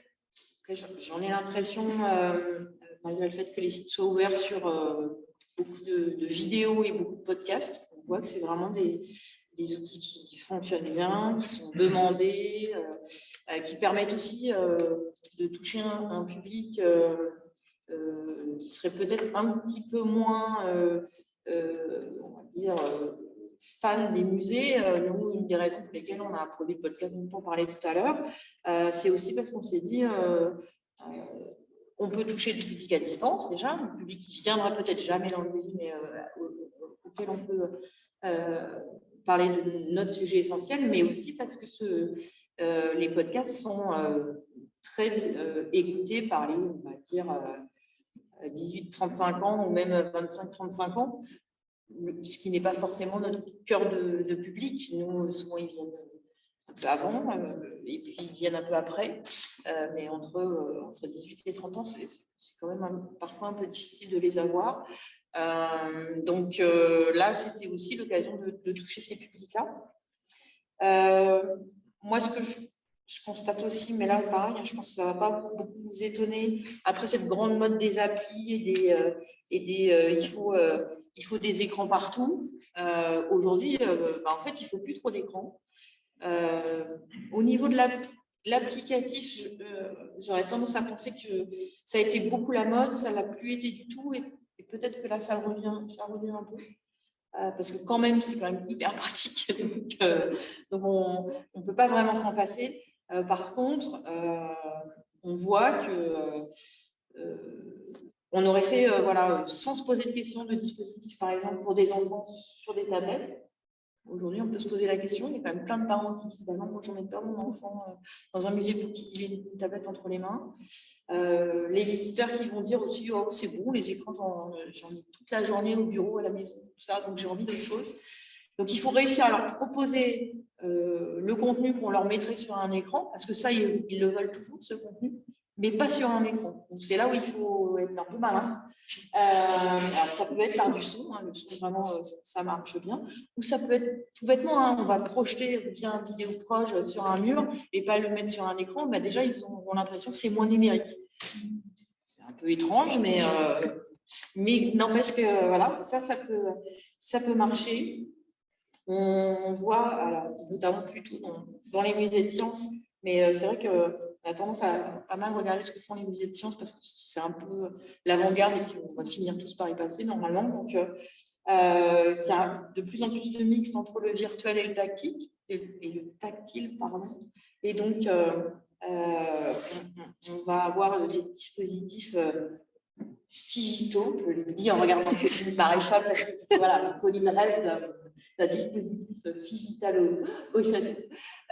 Donc un dispositif où on va toucher un vrai objet, mais l'interaction qu'on va avoir avec cet objet va être étudiée d'un point de vue numérique et on va avoir une réponse en fait, qui va être soit du contenu, soit un encouragement si c'est quelque chose qu'on aurait fait, soit, etc. Donc ça participe de cette envie de pas mal de visiteurs d'être acteurs. Alors, c'est là où aussi, nous, on s'interroge toujours parce qu'on sait qu'un dispositif, voilà, ils ne sont pas acteurs, genre on leur met un film. Là, la majeure partie des gens vont regarder, donc on se dit, en fait, ils aiment bien être passifs. Mais en même temps, ils aiment être acteurs et décider de ce qu'ils regardent. Donc, c'est aussi ça dans les choix dont on parlait tout à l'heure, dans le parcours. Nous, on a 32 salles. Donc, on alterne les moments où ils sont un peu tranquilles, assis, ils regardent, ils n'ont pas trop de questions à se poser, puis d'autres moments où il faut qu'ils choisissent. Des moments où il y a du son, des moments où il n'y en a pas, etc. Donc, on imagine qu'ils vont quand même avoir sans doute de plus en plus envie d'être acteurs. Et puis, même si on a eu beaucoup de déceptions avec la réalité virtuelle ou la réalité augmentée, malgré les coûts exorbitants, mais qui, on peut l'espérer, vont diminuer, je pense qu'on n'y échappera pas et qu'on finira tous par en avoir. Aujourd'hui, en tout cas chez nous, c'est notamment pour des questions d'exploitation. C'est hyper compliqué d'équiper tout le monde en casque, des choses comme ça. Et puis c'est très cher. Mais je ne vois pas comment on pourrait se passer de ça à long terme, en enlevant l'effet waouh et en positionnant le contenu dans un contenu de médiation hyper intéressante. Pour ceux d'entre vous qui ont testé peut-être l'aventure Kéops à l'Institut du monde arabe qui vient d'arriver à Lyon il y a 2-3 jours, je crois, où vous avez un casque et pendant 45 minutes, vous êtes dans une salle et pendant 43 minutes, vous croyez vraiment que vous êtes en Égypte et que vraiment vous allez tomber au bord du ravin ou avoir le vertige en haut de la pyramide. C'est tellement génial que oui, on aura. Enfin, je pense que tous les musées font ça.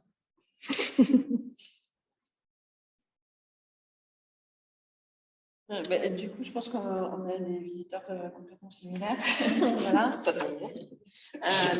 Exactement la même réflexion sur le côté de le film, on va dire un peu introductif à la visite. On se dit c'est un peu classique, mais en fait, si ça y est pas, le visiteur il râle un peu parce qu'en fait, il aime bien ce côté passif. Voilà. Mais même chose, il aime être acteur de sa visite. Mais effectivement, sur ce point de vue-là, en allant choisir en fait, en gros les contenus, en gros que ça ne lui soit pas imposé. Ça, on a les mêmes. Nous, dans les pistes de développement, on est beaucoup effectivement, parce que il y a un mot là qui revient beaucoup. En étant, c'est l'expérience visiteur et le côté d'avoir donc expérientiel, enfin, c'est décliné de toutes les façons. Donc, c'est plus le visiteur qui vient, en tout cas, nous, c'est pas les musées, mais dans le monument, et il a déjà un ressenti d'architecture, etc., des collections quand il y en a, enfin, de ce qu'il va voir. Voilà. Mais il faut en plus rajouter une couche voilà, d'expérience. Donc, c'était pas toujours évident pour nous de justement un peu placer le curseur, parce que de ne pas retomber dans un peu les défauts effectivement de ce qui a été dit sur les années 2000-2010, où on était très volontaire, on va dire, sur le numérique, et parfois un peu waouh aussi. Et là, d'avoir des choses qui font du sens, parce qu'on n'est plus du tout non plus dans la même société. Donc, sur l'expérience, voilà, nous, on explore là en ce moment la médiation sonore, aussi beaucoup, dans les monuments. Parce qu'il y a plein d'endroits chez nous où ça fait sens, justement. On explore aussi des dispositifs qui sont avec, par exemple, des retours haptiques, effectivement. Donc ça, c'était dans le cadre justement de collaboration avec des startups dans l'incubateur du patrimoine. Bon, là, on a senti que pour l'instant, les visiteurs n'étaient pas forcément très prêts à ça. Alors, est-ce qu'il y a aussi le fait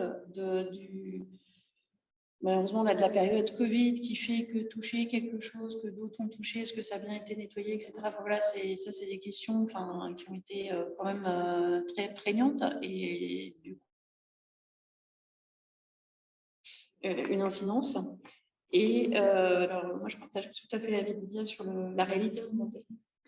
Je pense qu'on va y venir très clairement dans les années à venir.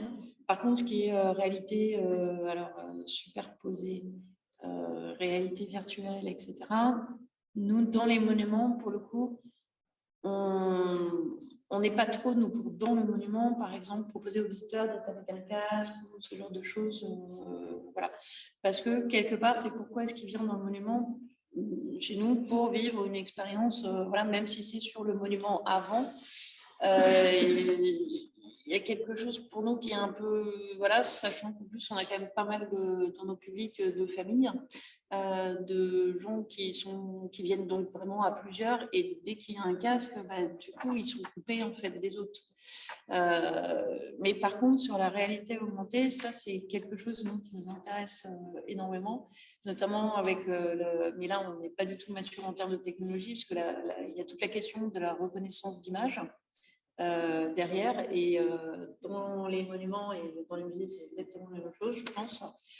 L'éclairage n'est pas forcément suffisant pour permettre tout simplement une reconnaissance d'image qui permette d'avoir une réalité augmentée de vraiment grande qualité. Donc sinon, on est dans quelque chose qui va être un peu comme là, ce qu'on parlait, là, les tablettes, pardon, où du coup il faut des marqueurs, etc. Et là, on est presque dans quelque chose qui, à mon sens, ça fait trop de matériel, ça fait trop de choses. Alors, en termes d'exploitation, ça c'est clair que nous, il faut que ça soit pérenne, il faut que ça dure dans le temps. Voilà, donc la question des startups qui ferment au bout de 2 ans, qu'est-ce qu'on fait? Voilà, ça nous est arrivé aussi. Et donc, du coup, on réfléchit beaucoup plus aujourd'hui à ce qu'on va faire. Donc, il faut vraiment qu'on fait un dispositif, déjà, de base, on le fait quand même parce que c'est un intérêt, de sa pérennité dans le temps. Et donc, toutes les questions très actuelles sur la lutte contre le réchauffement climatique, les énergies renouvelables, etc. Et donc, chez nous, ça se transforme forcément, on est interrogé par, que ce soit par nos propres collègues à l'intérieur du CMN ou par les visiteurs sur la question de la sobriété du coup numérique. Donc, c'est sûr que quand on met des dispositifs numériques, on a tout de suite la question de cette question-là maintenant qui arrive. Et comment est-ce qu'on y répond aujourd'hui? On est encore en réflexion, très clairement, chez nous. Ce qu'on sait, c'est que on ne peut pas être soit revenir à l'époque où il y avait zéro numérique en fait, dans les lieux culturels, et on ne peut pas se dire que le numérique va tous nous sauver, que la technologie va tous nous sauver. Voilà. Et on se doute qu'il y a quelque chose au milieu, mais on ne sait pas encore exactement où mettre le curseur là-dessus. Voilà. Et Alison, avant de... Oui, sur les enjeux, moi, ce que j'ai observé, c'est quelque chose d'assez paradoxal avec, d'une part, tout un mouvement réflexif justement autour de l'écologie, maintenant l'économie aussi avec l'électricité, etc., sur aussi l'impact social du numérique au musée. Donc voilà,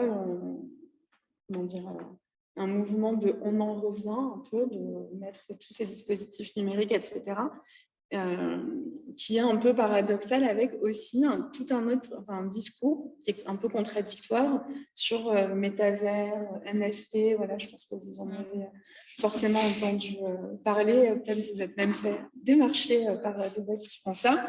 Et ça, je le vois notamment dans les salons ou dans les tables rondes, les événements professionnels auxquels je vais et auxquels je suis invitée. Par exemple, le fait,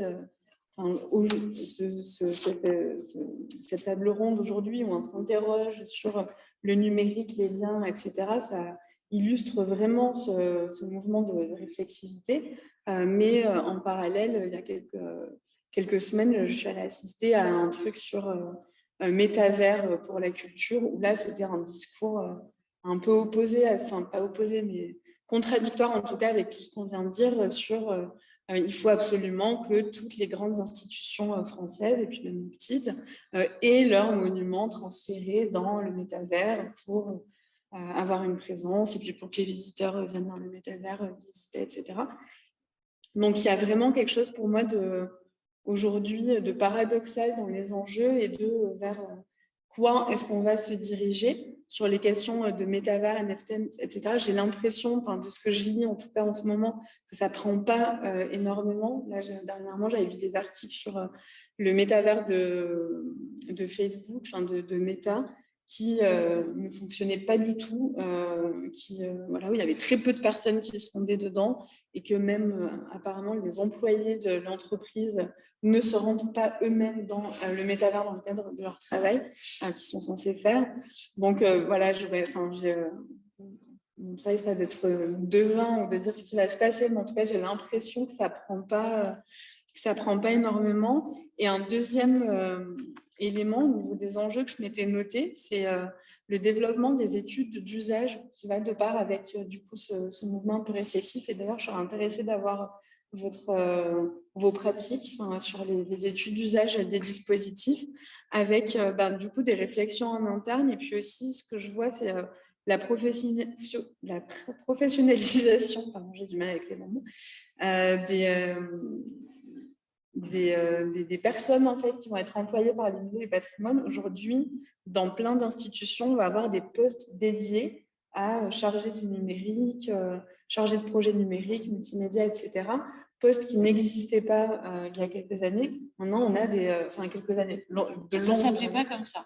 Ça ne s'appelait pas comme ça. Mais ce qu'on peut voir, c'est que dans certaines institutions, par exemple, donc, dans les années 2010, les postes, par exemple, les gens qui avaient des postes à la communication étaient amenés à travailler aussi sur le numérique de manière plus générale. Aujourd'hui, on a vraiment quelque chose qui est assez structuré avec des fiches de postes dédiées et puis aussi dans les formations, dans nos formations, que ce soit en licence, en master ou dans la formation continue. Nous, on le voit par exemple dans notre master à Avignon, chaque année, on a des étudiantes en formation continue qui viennent se former, notamment pour la thématique numérique qu'on traite dans le master à Avignon. Donc voilà, donc des formations hyper professionnalisantes sur ces questions-là dans différentes universités en France. Donc vraiment cette question de la professionnalisation. Je pense qu'il y a un enjeu fort pour l'avenir. Merci pour ces témoignages très intéressants et ces analyses. Est-ce que dans la salle, il y a des questions parmi les présents?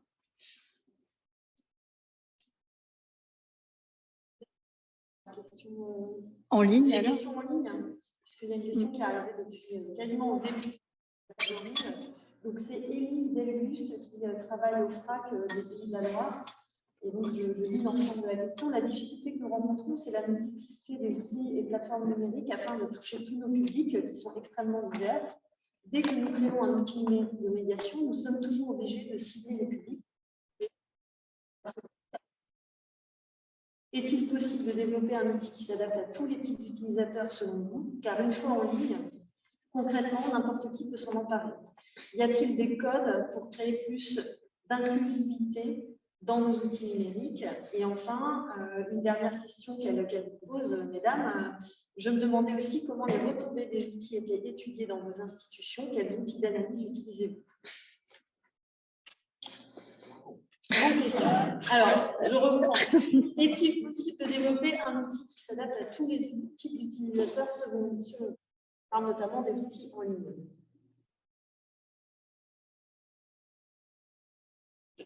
Moi, j'ai l'impression que c'est le Graal, mais avec le profil, etc. Enfin, on arrive, il me semble, en tous les cas, qu'on n'arrive pas à pouvoir toucher vraiment tous les publics avec un seul outil, en fait. Parce qu'il y a une, enfin, je sais pas, il y a une je sais pas, je suis pas sûre d'interpréter forcément bien les termes.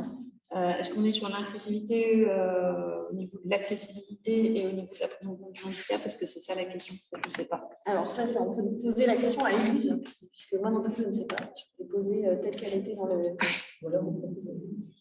dans le chat.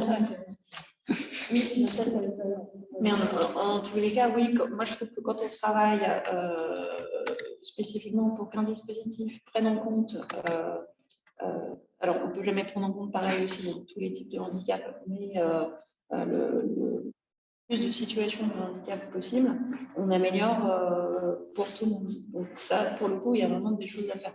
Et sur le web, pour le coup, l'accessibilité numérique, c'est quand même assez bien développé. Ça marche plutôt bien. Donc, par exemple, sur le web, je me permets de compléter du coup la question, avec des couleurs, des contrastes qui vont être favorisés pour, je pense, par exemple, un public qui serait malvoyant. Pour moi, l'outil essentiel, c'est l'observation, en fait, parce que ce qu'on peut mettre à l'intérieur d'un dispositif, sur combien de temps le dispositif a été utilisé, etc., en fait, assez peu fiable, moi, je trouve, parce qu'entre-temps, ça dépend du type de dispositif, mais est-ce que c'est la même personne qui a vraiment touché pendant les 10 minutes, par exemple, ou est-ce qu'entre-temps, il y a une autre personne et on ne sait pas? Est-ce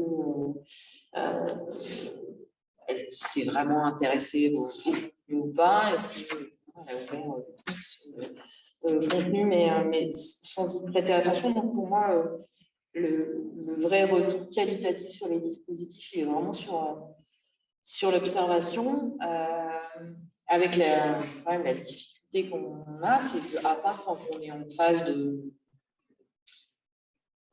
test et qu'on vient juste de mettre un dispositif comme là, on vient de le faire et du coup, on passe beaucoup de temps à regarder comment les visiteurs réagissent et avec le prestataire, en fait, ce serait mieux qu'on fasse ça comme ci, comme ça, etc. Et ils jouent le jeu. Là, on a vraiment une action suite à cette observation. Sinon, souvent, on fait une observation une fois que le dispositif est là, et l'observation va éventuellement servir pour le dispositif d'après, mais on n'a pas les moyens forcément de changer le dispositif en question. Donc, ça limite quand même l'intérêt. C'est bien pour celui d'après.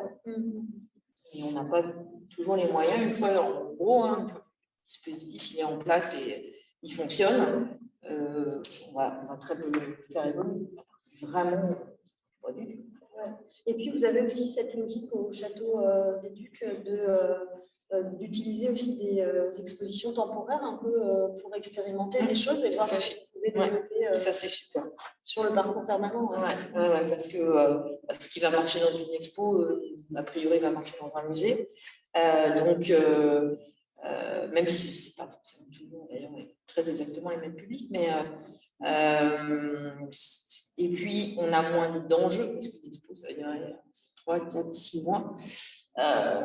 Donc, au pire du pire, si le dispositif vraiment ne convient pas, c'est un peu dommage, mais ce n'est pas dramatique. C'est pas dramatique dans le musée, mais c'est quand même très, très gênant.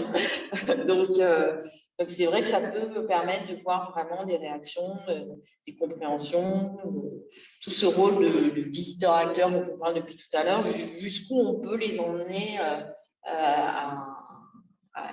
vraiment à choisir leur visite.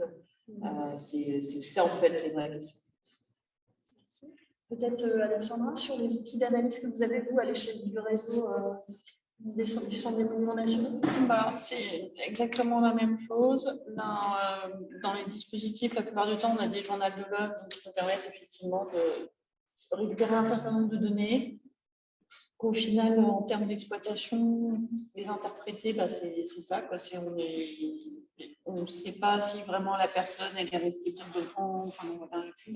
Donc, c'est quand même assez limité, en fait, comme usage derrière. Ça nous sert essentiellement à savoir les langues, sur l'usage des langues, par exemple, ou quand c'est des dispositifs interactifs avec des rubriques, parce que je vais appeler des rubriques, du coup, lesquelles sont les plus consultées, en fait. L'autre point, c'est sinon les études.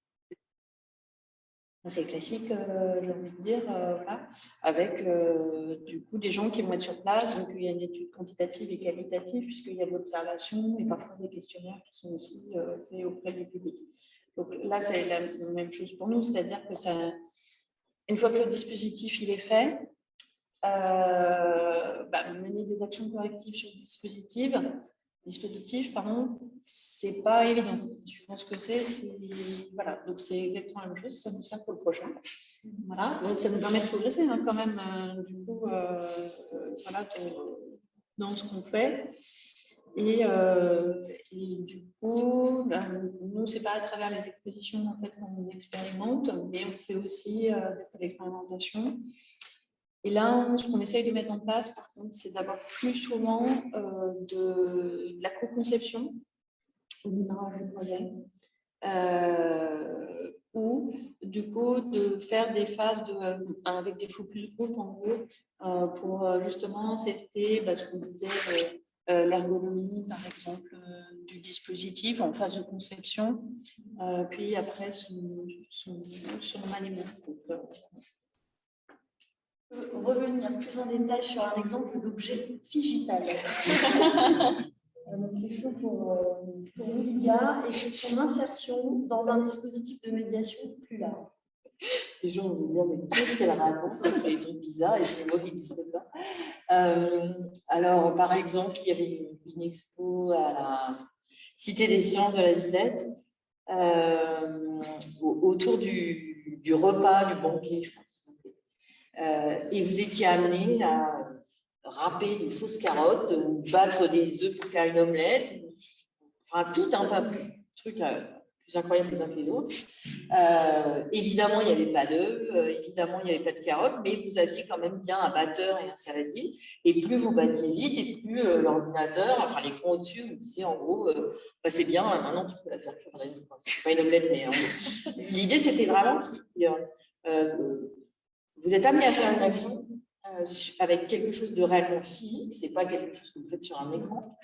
Mais l'écran, en l'occurrence, pour un chef, je ne me souviens plus trop, il vous dit c'est super, ou non, plus vite, pas plus lentement. Comme ça. Sur l'écran, en fait, on voyait le saladier avec l'œuf qui était en train de devenir monter le truc, c'était... Et ça, clairement, c'est vraiment une action. Là, ils sont vraiment acteurs. Alors après, faut les visiteurs invitent ça, ils jouent le jeu.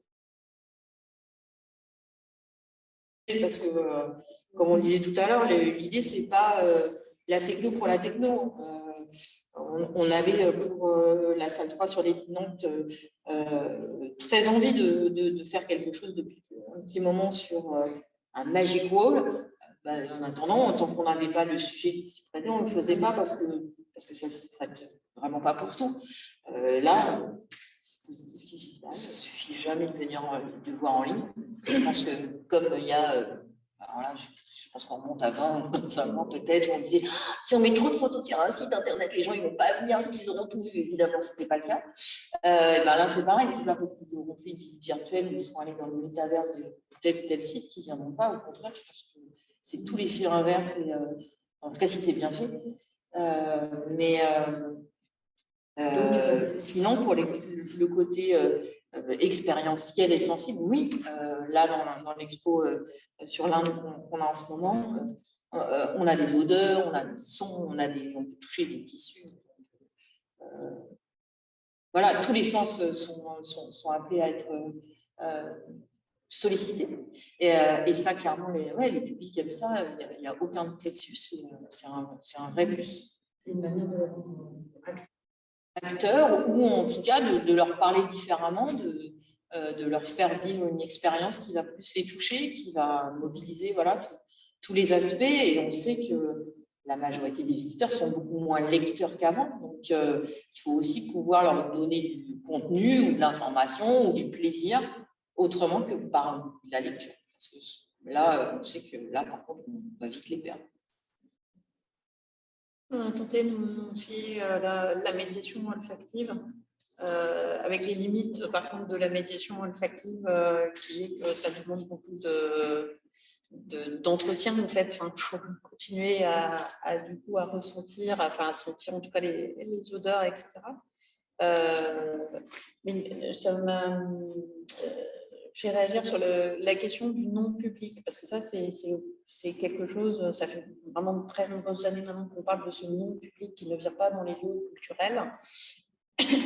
Et du coup, effectivement, il y a 20 ans, peut-être un peu moins, les premières visites virtuelles qui étaient faites à partir de photos, effectivement, on avait peur que du coup, les gens ne viennent pas après dans le musée, dans le lieu, etc. Toutes les études depuis ont montré qu'au contraire, ça donnait envie de venir en vrai. Et du coup, sur cette question du non-public et de l'existence du lieu culturel hors les murs, et ça rejoint du coup la question après du métavers, c'est autre chose, c'est un autre espace dans lequel va exister effectivement le lieu culturel, que ce soit juste une simple visite virtuelle ou que ce soit quelque chose de plus poussé comme ce qui est imaginé dans la tête de je ne sais plus comment il s'appelle, pardon, celui qui possède Facebook, voilà, là-dessus. Et du coup, je pense que c'est carrément autre chose en fait. C'est une autre existence presque qui sera faite. Et moi, je ne pense pas que ça va rentrer en concurrence vraiment avec justement le fait de venir dans le lieu. Voilà, j'ai envie de dire, en venant, je suis passée devant le château. J'avais envie de rentrer. Voilà. On a toujours ça en fait. Il y a je pense qu'en plus, le tout numérique qu'on a été forcé presque de subir tous les dernières années nous conduit plus encore à apprécier justement la réalité en fait, tangible et sensible. Donc, je pense que ça ne va pas disparaître. Ça, c'est clair. En tout cas, dans tout ce qui est monument historique, clairement, il y a une spatialité en fait, qui est très, très présente. Et ne serait-ce que quand on change de pièce, la hauteur de plafond varie. Et du coup, le bruit aussi des pas varie. C'est vraiment, effectivement, c'est une expérience. Voilà, qu'on peut faire... bien évidemment sans la vivre pleinement, mais bon. Et c'est pour ça que pour moi le métavers et toute cette existence en fait numérique virtuelle du lieu culturel en dehors, pour moi c'est autre chose en fait. carrément autre chose, ça va devenir autre chose. Mais voilà, je ne sais pas trop quoi, au final, je ne suis pas devant non plus, mais voilà. D'ailleurs, nous, on fait des enquêtes auprès des visiteurs et on a une enquête qu'on a fait cet été au château de Trévarez dans le Finistère et où il y a plusieurs bornes numériques dans les salles. Et en fait, on n'a pas encore traité le résultat, mais on le sait qu'il y a vraiment un groupe qui refuse complètement de toucher ces bornes parce que leur argument, c'est qu'ils sont venus pour se déconnecter. Parce qu'il y a un grand parc, parce que c'est un espace qui convoque tout un imaginaire, le château rose du Finistère. Et vraiment, là, pour le coup, les recommandations qu'on ferait à l'équipe du château, c'est d'arrêter avec le numérique, de mettre des coussins, en tout cas d'y réfléchir à 2 fois, parce que les gens viennent chercher autre chose. Mais c'est spécifique aussi à celui-là. Ce qui était marquant, c'était aussi que c'était des visiteurs, y compris qui travaillent dans la technologie. Et ce n'était pas par manque de compétences numériques ou par difficulté d'usage, mais vraiment, c'était les vacances, on se déconnecte. Et le Muséum d'histoire naturelle, ici, va modifier son parcours. Et le projet du directeur, c'est aussi de réfléchir à un musée où on se déconnecte. Là, c'est leur projet à venir, c'est le lieu de la déconnexion. Et donc, il y a peut-être aussi cette question, cet enjeu de revenir en arrière qui peut se poser, enfin, revenir en arrière ou en tout cas avoir un usage réflexif peut-être sur ce qui s'est fait sur les 20 dernières années. Oui, pour compléter et même pour confirmer aussi vos études, donc nous, chaque année à Avignon, avec les étudiants du master, on fait un séminaire qu'on anime avec les journaux qui s'appelle Culture numérique. Et donc là, en fait, les étudiantes, on a des partenariats avec des institutions culturelles et on fait des études d'usage sur les outils numériques dans les institutions. Et ce qui ressort là, moi, ça fait du coup 3 ans que j'anime ce séminaire avec Lise. Et ce qui ressort vraiment des visiteurs, c'est qu'ils sont dans les musées ou les sites patrimoniaux. Ils sont là pour apprendre des choses, pour l'atmosphère, l'ambiance du lieu, et absolument pas là en tout cas, c'est pas une motivation de visite pour le numérique. Et c'est utilisé de manière quand même très modérée, ce qu'on voit que ce soit dans les observations ou dans les entretiens qu'on mène. Voilà, c'est tout à fait. Et on a aussi des visiteurs qui nous disent refuser catégoriquement d'utiliser quoi que ce soit parce que ça ne les intéresse pas, soit parce qu'ils ne veulent pas être connectés. Mais voilà, on a vraiment ces mêmes résultats, donc c'est intéressant. L'immersion, en fait, pour moi, ça va avec la demande d'expérience, en fait, expérientielle. En général, on voit que les dispositifs dits immersifs, c'est circonscrit en fait à un certain espace ou à une certaine justement. C'est une proposition particulière en fait qui est en général, de ce que j'en ai vu en tous les cas aujourd'hui. Et là, on parlait de l'expérience, par exemple, à l'Institut du monde arabe sur Khéops. C'est quelque chose qui se place un peu à côté. Parce qu'il y a faire un dispositif immersif sur le lieu lui-même, alors pourquoi pas, ça peut sans doute se faire, mais après, ça dépend de ce qu'on parle en termes d'immersion aussi. Si c'est un dispositif type dôme qui allie son, image, odeur, je ne sais pas, ou on peut avoir aussi des dispositifs qui sont complètement immersifs parce qu'on va rentrer par exemple dans une boîte noire et il va juste y avoir un peu de son. C'est très différent pour moi là-dessus, mais en tous les cas, pour moi, l'immersion est pas. La demande d'immersion ne me paraît pas paradoxale non plus. Je pense que c'est peut-être assez différent entre Là, on mélange les monuments, les musées. Tout à l'heure, on était presque dans les sites naturels, donc je pense que les visiteurs n'ont pas forcément envie de la même chose suivant où ils vont. Peut-être que l'immersion, elle est moins demandée dans un monument, puisqu'ils viennent s'immerger dans le monument. Ils n'ont pas besoin, en effet, de forcément autre chose. Dans un musée ou dans une expo, c'est vrai que je suis d'accord avec toi, il y en a.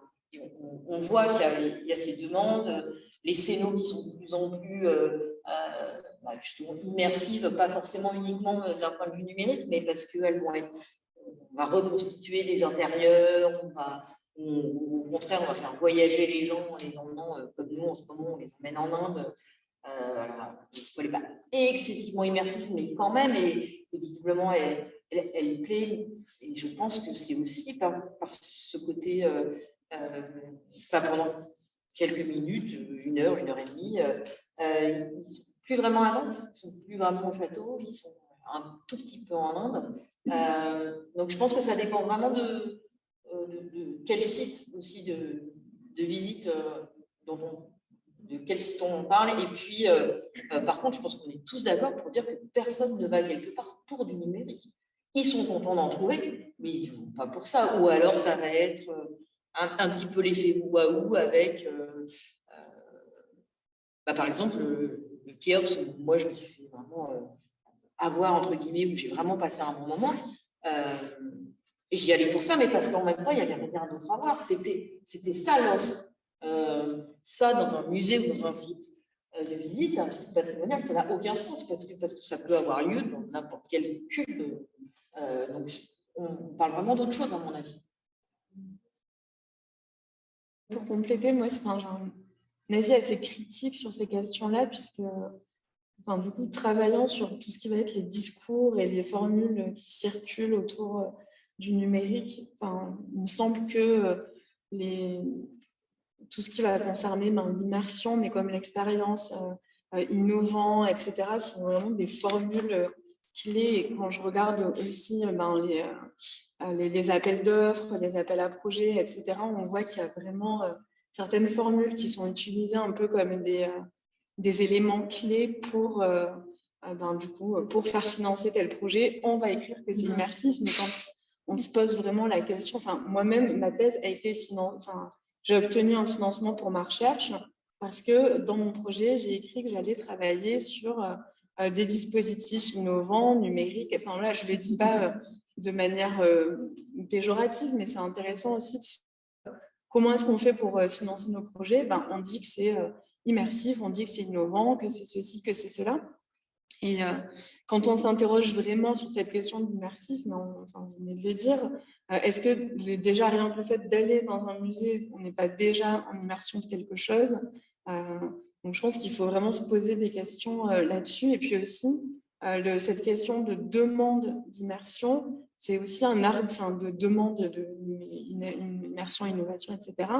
De se poser la question, est-ce que c'est une demande du public ou est-ce que c'est une demande qui est construite par un contexte, en fait, et par à la fois les entreprises, à la fois les discours d'escorte qu'on a dans la presse spécialisée, qu'on a dans les politiques culturelles, etc. Je pense qu'il y a aussi un intérêt à jauger, et vraiment, du coup, là, vraiment un vrai intérêt à questionner quand on a une institution, son public, de se dire cette demande, d'où est-ce qu'elle vient, pourquoi est-ce qu'elle a été construite, et est-ce qu'elle est montée de toutes pièces parce qu'il y a un truc tendance autour de l'immersion, etc., ou est-ce que c'est vraiment approprié de mettre un truc immersif dans ce lieu? Une bonne conclusion. Et donc, c'était la première rencontre de notre cycle Patrimoine et numérique derrière l'écran. Là, on était devant l'écran, mais il y en a qui étaient de l'autre côté. Et donc, le 6 décembre, on a rendez-vous de 18h à 20h sur la question de l'inclusion ou l'exclusion des publics par le numérique, où il y aura notamment la présence d'informaticiens qui se sont attachés à justement questionner l'usabilité des dispositifs qui sont présents dans les monuments et des professionnels aussi qui viendront témoigner de la manière dont ils se posent ces questions de leurs institutions pour développer des dispositifs de médiation. Donc, ce sera accessible en ligne pour les Nantais qui ne peuvent pas venir à Vannes parce que ce sera à Vannes. Et la dernière séance, le 24 janvier, qui traitera la question des sources, comment on mobilise les sources pour justement créer ces dispositifs de médiation. Et là, ce sera plus animé par des collègues historiens, dont Manuel Aquilina. Et donc, comment les historiens se posent ces questions, y compris les services de conservation dans les institutions. Donc, vous êtes tous invités à venir aux prochaines conférences qu'on organise donc en décembre et en janvier. Et merci pour votre participation en ligne, pour ceux qui restent et puis ceux qui étaient en présentiel dans ce bel endroit.